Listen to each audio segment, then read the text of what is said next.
Well, it happened. That was the Wi-Fi. New York, really? Back. New York took care of Boston over the way. It wasn't even. This is your team. This was not in. Oh, yeah, love them. A blowout, of course. They go to the conference finals. First time since 2004.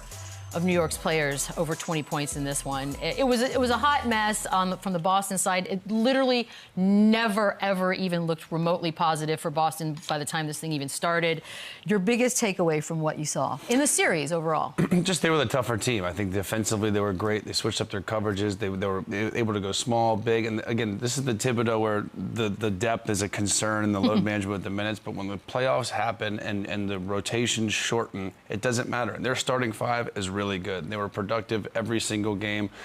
They all, look at them. They had Towns 21, Brunson 23, Bridges 22. Like, there is a collective effort with this team, and they can defend when the shot's not falling. Boston Celtics lived and died by a three-point line all season long. And early in this series, they settled. They took too many shots. We can't even blame the Tatum injury on this either, because with Tatum in the lineup, the Knicks were still a better team. So I think they brought the toughness, they defended, and their starting five was fantastic all series long. Yeah, people talk about Boston and how they were too lackadaisical during the year, blowing 20-point leads. And, well, games 1 and 2, we saw them blow 2 20-point leads. So I think that was kind of the game. When you are a team in the playoffs and you lose both of your home games, it's really just devastating. An uphill battle. And then you have your best player get injured. It was over after game 2. Game 2 was, I think, that was it. Right, Lou? Like, game 2, to have a carbon copy loss to game 1, it just made no sense, and it felt like it just defeated them. Yeah, they lived and they died by the 3. You know, even in the deciding game, they were 12 for 40 from the 3-point line. That was their makeup, and they were willing to die and get exited by them shooting the basketball, and they didn't shoot it well. And I agree with Chandler. New York just seemed to be the more aggressive basketball team.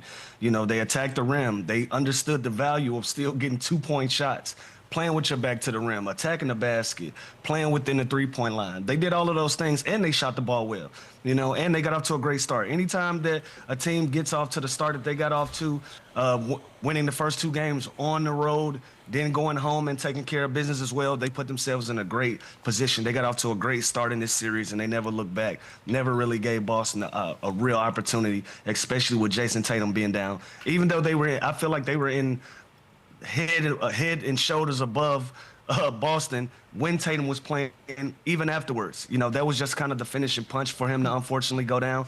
And they finished their breakfast. They finished their business. And I feel like shout out to the New York fan base. Again, it's so fun when they're winning, but they're acting like they won a championship already. I'm scared for New York City if they actually get through it. They're going to turn New York into Gotham City if they actually win this game, this next series. But I love what they did. I love how they're playing moving forward. I was just getting on the injury front too. Like, I hate that the injuries happen, because I feel like that's going to be a built-in excuse. Oh, the Warriors lost because Steph was out. Oh, the Cavs were banged up. You know, no, those teams all played harder. They defended better, and they won the series. And they would have. I don't think it would have mattered the outcome. Maybe Cleveland, when they had the game and they missed all 3, and they still played better that game, but. There's no Jason Tatum again. I hate that he went down, but the Knicks deserve to win this series. But in fairness, this is what's going to happen. If you watch these games, then you really can't use the Jason Tatum excuse. No, not at all. There's context to it. If you just read about it 5 years from now, you'll be like, oh, well, they didn't have their best player. No, they were winning the series, regardless of Tatum or not at that point. Jalen Brunson, of course, getting his team to the conference finals, mentioned the fact that it's been 1,000 years since that happened, which means, George, that we've already started again. Best Knick of all time. That is a conversation that will be going on until they either win it all or they get eliminated.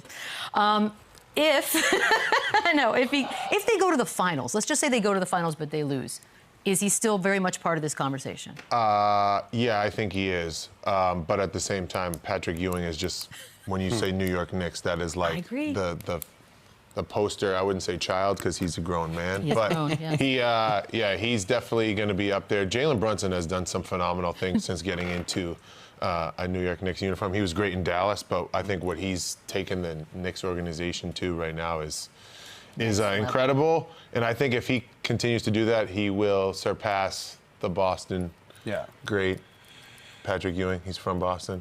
Really, you just had to add that little piece of information. Yeah. No one Make it again, I think we always like to do this too. We make these rankings, and what's been there 3 years now. This would be year 3, right? Yeah. It's crazy the impact he's had on this franchise, on this city. I mean, watch the videos of the streets of New York City right now, and that has a lot to do with Jalen Brunson. He's the most clutch player in the NBA. His game just continues to get better. Look, there's greats like Patrick Ewing, the Clyde Frazier's, the Willis Reeds.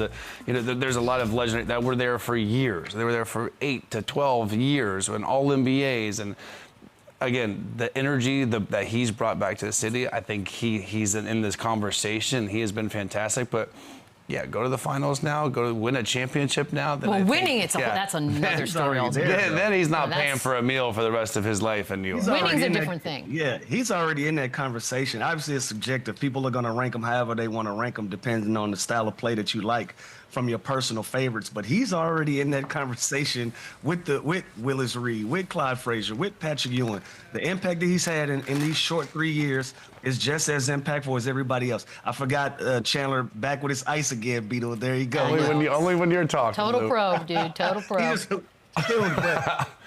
Look, he's already in that conversation, and if he gets this team to a championship, y'all can close the curtain on it. He's gonna be the new Willis Reed without the ankle injury. He's gonna be one of those guys that's highly revered in New York City.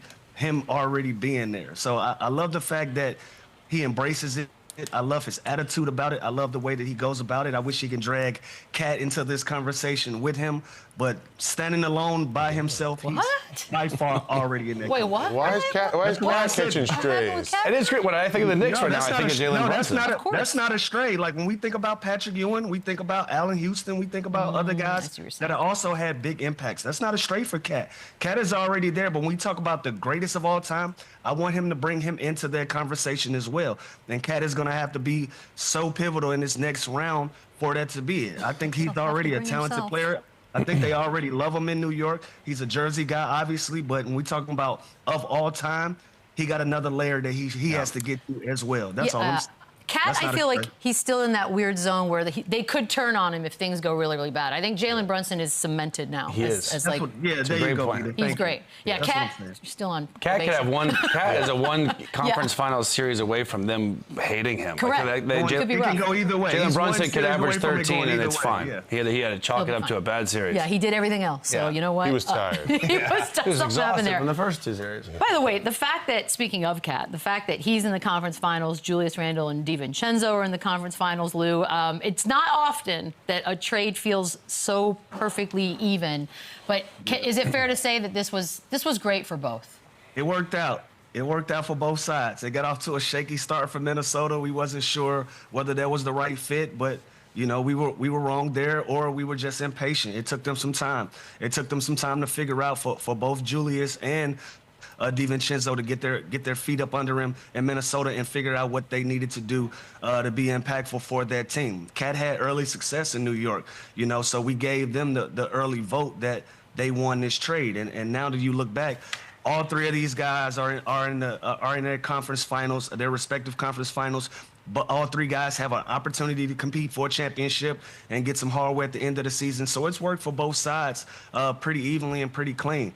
It could be crazy if Minnesota gets to the championship and New York gets to the championship. That's where we can get some real fireworks, when we can see who actually won this trade if that happens. But so far, so good for all of these guys. It worked out. It's very rare, I feel like, that this mutually benefits the team. There was the Sabonis-Halliburton trade where I feel like they both got good players. I mean, this is the same thing, and I think long-term, I think the Knicks are going to be better off. I think Karl Towns is another level above Julius Randle, and that's nothing against Julius Randle. He's been fantastic in these playoffs. Towns is just next level, and the way he shoots the ball and the way the style that they play, he fits the New York Knicks perfect. He fits Jalen Brunson perfect. The Wolves got off to a slow start with, I don't know how we're going to play Randle and Gobert with the spacing. You're kind of clogging the paint with Anthony Edwards doing what he does best. They have figured it out, and they defend, and they're tough. So they're kind of different styles. And so I think, again, it worked out for both. I just think long-term, Cat on the Knicks is going to be a brighter future. I don't know. I mean, Julius Randle kind of made this thing work. Like, he had every reason to just mail it in and be like whatever about it. And you look at the playoffs, like what he did against LeBron, whether if he's on the defensive side of the ball, and then how he's efficiently scoring and shooting threes. He's kind of went from just being an ISO guy to kind of being able to space the floor, make threes, play make a little bit, be a defensive menace on the floor. And I've just been super impressed. I don't think he gets his flowers in this trade because obviously people think New York won the trade, but he came in and actually made himself extremely valuable within Minnesota, and now they're in the Western Conference Finals, and I would love to see them in the finals, Lou. That would really get the popcorn stuff popping. I get worried, though. He's going to go into the Garden and have like a PTSD moment. He's going to tackle someone. It's going to be tackle football in there. They got to get by OKC first. Oh, yeah, you're right. I'm getting ahead of myself. Yeah, but we made the point that him getting injured this season might have been the best case scenario for them because they gave him an opportunity to sit back, watch this team play, and watch them grow and figure out where could he fit in, the things that they needed while he was out, and what could he help them get across the board. You know, so you hate to see a guy get injured, but him being out for an extended amount of time, him coming back and fitting in like a glove right after that, that probably was the gift and the curse of that season. That's what's gotten them to this point now, for him being able to watch and see, okay, maybe my way of going about it wasn't the best way. Let me adjust my game. And he came back, and they were a completely different team when he came back from injury. Yeah, and his game just slowed down. Like, it was, Lou, I think, called him like a bull in a china shop early on. He just hard head down, strong lefty driver, inefficient shooter. It slowed down. Now you can play through him in the post. Now he's good at a two-man game. He can handle it. They go 4-5 pick and roll with him and Rudy.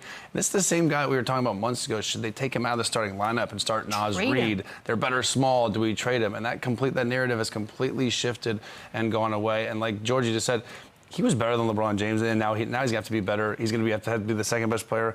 And this series, too, he has got to equalize Jalen Williams. He's going to have to do a lot of other stuff that he's continuing to do. But to me, his game's just slowed down since when he's come in. I know we're going to have a ton of time to break things down before Wednesday's game. Also, really, we're not playing till Wednesday. We should fix that. Tough. But that being said,